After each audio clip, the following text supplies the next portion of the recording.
Okay, start tayo dito na. Problem number 1, 3x minus 5 is equal to 19. So, tatandaan mo lang yung ginawa natin before, di ba?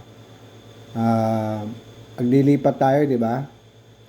So, 3x, ano ililipat natin para maiwan yung 3x sa left side? O, ililipat natin tong negative 5. Di ba?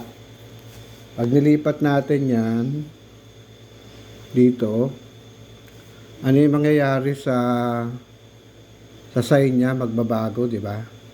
From negative, pag nilipat mo sa kabila, magiging positive. So, magiging 19. Lilipat mo yung negative 5, it will become positive 5. Di ba? So, ayan. So, continue. 3x is equal to 19 plus 5. How many? 24. Okay, ang hinahanap natin is x, di ba?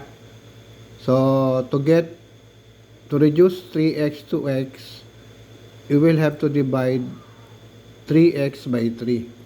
Now, kung ano yung pinag-divide mo sa left side, gano'n din ang pang-divide mo sa right side, no? So, 3 divided by 3 will be 1. Okay, 24 divided by 3 this will be 1, and this will be 8. So, ano ngayon ang value ng x mo? Ang value ng x mo is this one, 8. Okay? Gets?